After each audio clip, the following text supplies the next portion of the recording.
Hello! So, this is our final session on the Fantaisie Impromptu. Let's give it our best effort and finish strong. Here's how you can break it down. First, divide it into 2 measures. Then those 2 measures repeat exactly. After that, 1 measure repeats and then it narrows down to half a measure. You can see the repetition reducing bit by bit. Now, if you look at the melody, it's in the 5th finger of your right hand. The melody goes like this. Sol, mi, mi, re, le, do, sol, sol, sol, mi, mi, re, le, do, sol, sol.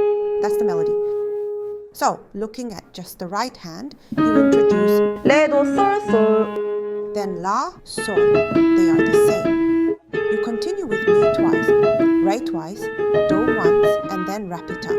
Mi, re, sol twice.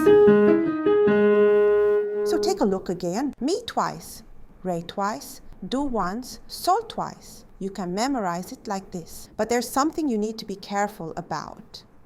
It's like the difference between let's eat, grandma, and let's eat, grandma. You can separate Sol, mi, mi, re, le, do, sol, sol. That's the correct way. But don't group it Mi, mi, re, le, do, sol. like that. Got it? So you can consider like this. Mi, le, do.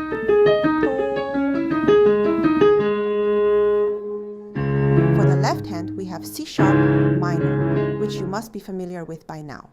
Then we have a C sharp 7 chord, G, B, D, F, with C sharp as the bass, and then it goes back to C sharp. It just keeps repeating.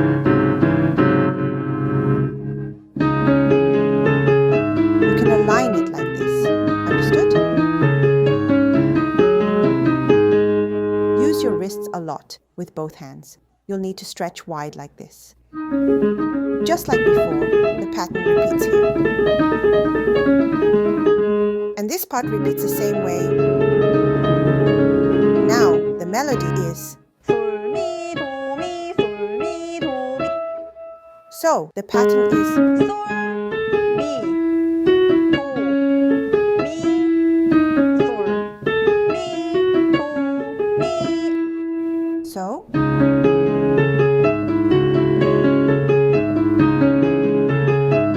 repeating the same way. For the left hand, everything is C sharp. Next, this part is repeated in 2 beats. If you slow it down, it's like this.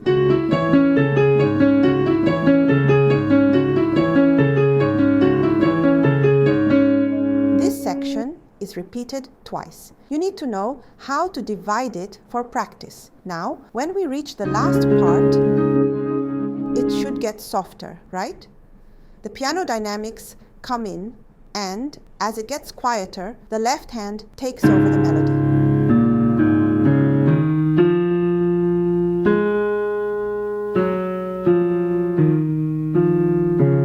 Where have you heard this melody before? It appeared in the B section, right? Where in the B section? Here.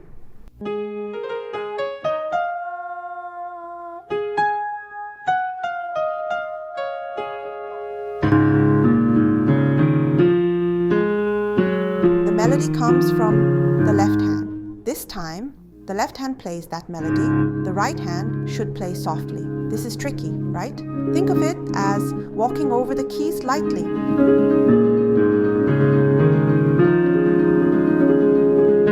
When the G note overlaps between the right and left hands, play the left hand first and quickly release it. Use the pedal to connect. What is this? E sharp equal F. This on E sharp, D sharp, G sharp, F sharp.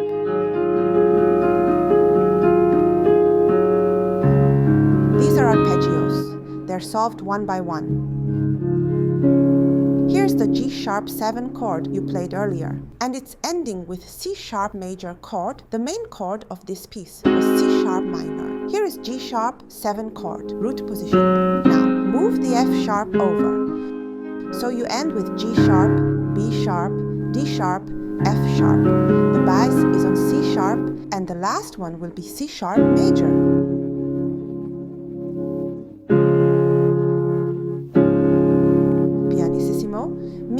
need to play very, very softly.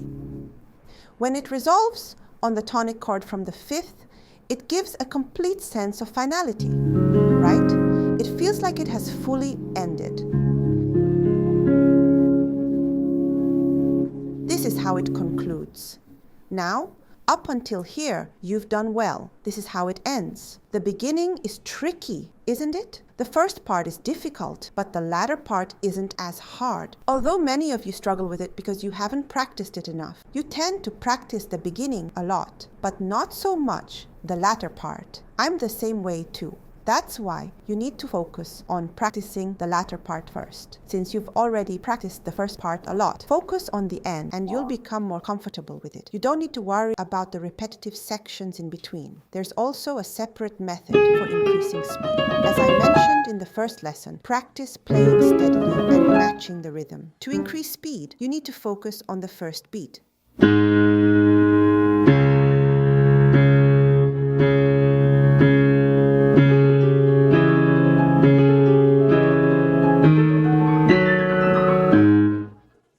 I'm not saying you should only play the first beat, but you need to emphasize it while letting the rest flow naturally. So, the method for slow practice is different from that for speeding up.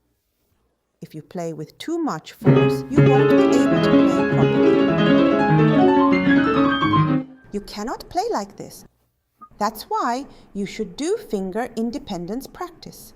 When I practiced like this, I also worried a lot. What if the sound gets too soft? What if it becomes weak? These are common concerns, and I felt the same. However, the volume of sound is determined not by force, but by speed. No matter how much force you apply, if the speed is slow, the sound won't come out strong. But even if there's no force, if the speed is fast, the sound will come out strong. You should practice this using only your fingers. But remember, if you haven't yet practiced pressing the keys firmly, then don't attempt this yet. The sound will literally fly away if you don't do this properly. First, practice building strength in your fingers. Once you've strengthened your fingers, then you can practice releasing tension and playing smoothly. And remember, we're at mezzo piano here, so it's not very loud. Let's try playing it like this to gradually increase the speed. But if you just rush through without mark any key points internally as you play, the sound will become muddled and you won't be able to control the speed. Got it? This is how you can match everything properly. Now, let's talk about musicality. There's a saying that the further the instrument is from your body, the harder it is to express musicality. Think about it. What does this mean? The piano is distanced from your body to play the instrument. With instruments like the violin or cello, they are much closer to the body. Cellists embrace the instrument and violinists rest it on their shoulders. And what about the voice? Since the voice is an instrument inside your body, it's much easier to express musicality. That's why singing while you practice piano can really help improve your musicality. I often sing along when I teach. I'm not a good singer, but why do I do it? When I ask my students to sing during lessons, they absolutely refuse because they're too shy. So I sing along beside them, and as they listen, they start to play the piano while following the melody. When you're practicing alone, there's no one around, so it's a great opportunity to sing along and express the music. So I encourage you to sing while practicing. Give it your best until the very end. See you in the next lesson.